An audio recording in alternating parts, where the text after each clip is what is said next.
Played the first half, and then Michael Gianfrancaro's come in to start the second half, the first two games. Face-off matchup. This is a fun battle in the Final Four. Luke Wierman, second in the nation last year in face-off winning percentage. He leads Division I, 52 of 70. Tyler Sandoval up at 58% on the season. Going to be a fun one today, Dave. This is a good matchup. This face-off matchup could determine this entire game. And we're going to start with a procedural call, and the Terps get an easy possession. Talked to John Tillman, and with so many injuries, they've lost 5 of their 6 starters, have the Terps on offense from last year to graduate. Terps and the Tigers, obviously without a winger on the top side, they'll have Cahal Roberts, the pole on the near side. Sandoval scoops it cleanly. Huge face-off win for the orange and black with another minute and 20 seconds on this man down. Gets it back to Ben Finley, who started every game of his career, has number 10 on defense, now up to Coulter Mackesy. Here comes Mackesy. Tigers have numbers, and he's box to go stick on stick with Murphy. And all of a sudden, Princeton down 2-0, but worse than that, just unable to get into an offensive rhythm thus far.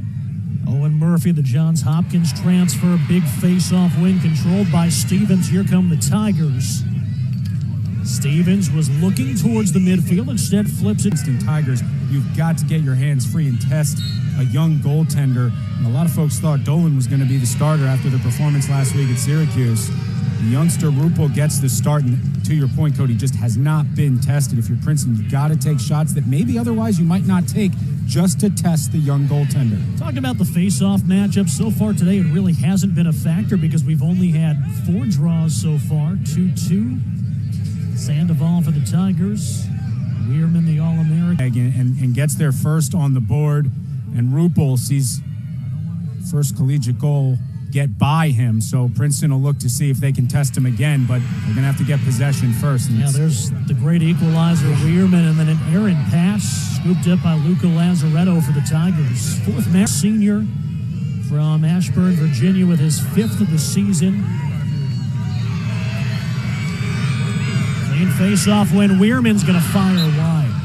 Something you have to really keep an eye on. Wierman hasn't scored this year, but he found the back of the net 8 times in 18 games last year. Well, that's the ultimate case of make it, take it. When the face-off man can win right after their team's goal, take it down, and find pay dirt again. 52.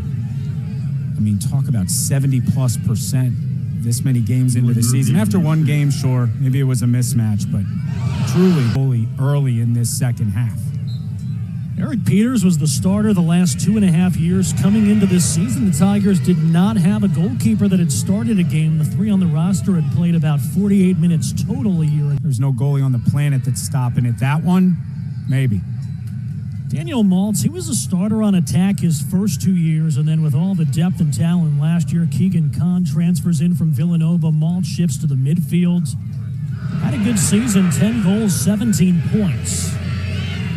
Tigers corral, 5th ground ball of the day for Pace Bill. Midfield line number 15. Well, Vardaro was 9 for 10 shooting coming into this one, so not a lot to go around. Vardaro had it handled.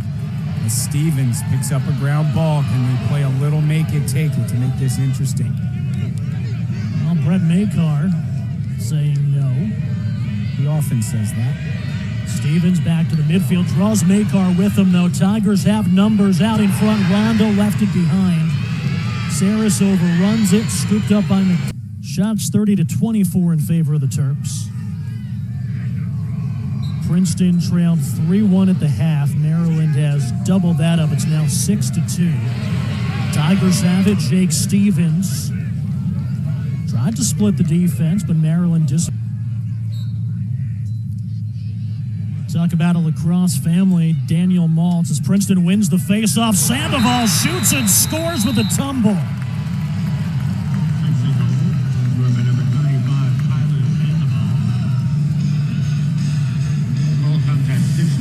Let's take a look. All the way home for 35, Sandoval. Down the middle of the field. Maybe he was surprised he still had the ball, and he just flies over the crease. Last week against Monmouth, he did a flip over the crease. This time he cleared it without doing the somersault. And 35 gets one home, but they're going to check his stick. Make sure everything is legal there, this would be devastating.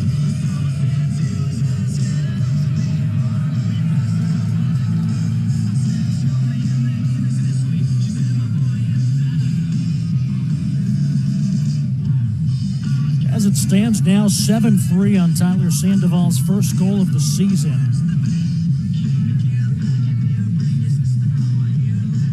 Taking out the whole toolbox at midfield.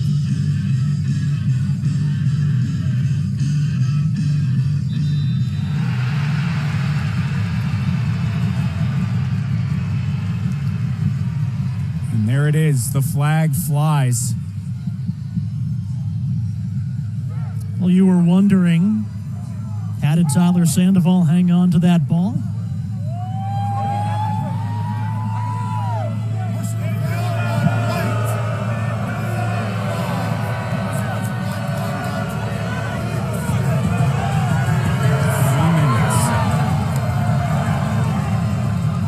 Three-minute non-releasable penalty. And you saw what Maryland did with the 2-minute non-releasable to start this off when Marquez White got called for a high hit.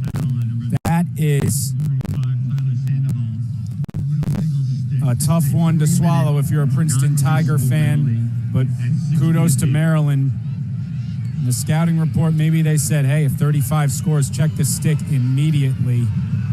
So that's going to be 6.5 minutes of penalty out by the goal. Again, it is 8-2, and now they finally tack it up with just over 3 minutes to go in the third.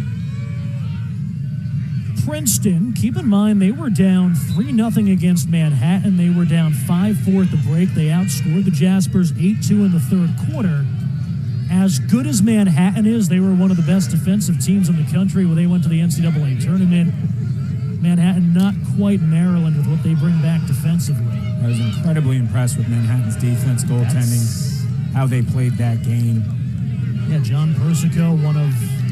8-13, it'd be a different pace, but with Princeton with only 2 on the board, that 7 goals just seems huge.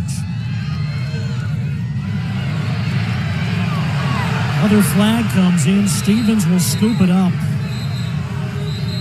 Jim Mitchell, the offensive coordinator, sprinting over towards the box. Matt Madelon looking for an explanation. In the first half, it was the 2-minute non-releasable that prevented Princeton from getting in a rhythm. And in this second half, a couple quick goals and now all these flags. And it is just impossible against a team like the Terps to overcome a deficit like this when you're just continuously shorthanded. This will be the 6th infraction against the Tigers, not against the Terps. Let's take a look. It was on Stevens, 14. That's a great play. That's tough. For the Tigers, and again, 2/3 of the goals today. Big face-off here. Sandoval with a new stick. Quick one-hopper right into the cross of Geppert, and it'll be Maryland ball with 35 seconds to go in the third. Dante Trader, defensive mid. Last year, 1 goal in 12 games as a junior. Now as a senior, he's got 2 through the first 3. Wierman with the face-off win, passes in. Murphy's not going to get a shot off. Even close in a couple weeks, and the better Loyola plays, that one won't hurt them too much come selection time. Next Saturday, obviously you want to be here in Princeton for the Tigers and the Georgetown Hoyas as John Vaccaro makes the save on Owen Murphy, and then flag comes in. Be the first flag of the day against the Terps. Hall Roberts took some contact to the back. We'll see if Mick Meakin out there can get the job done. Mick Meakin, when you think about the big freshman, you think about physicality. He's 6'1", 210. Won 5 out of 9 against Monmouth. Didn't play Tuesday against Manhattan, but he wins the face-off here, scooped up by Pedersen. And look at Princeton possession. All of a sudden, this gets interesting. Mick Meakin out of Episcopal Academy, played for former Princeton head coach Chris Bates down outside Philadelphia, but possession awarded to Wierman. Coulter Mackesy, he's got 11-5. Terps on top with 2:15 to go. As expected, tremendous play at the face-off. Ex Wierman has now won 13 out of 20. That one was against the freshman Mick Meakin, who the Tigers have sent out the past couple.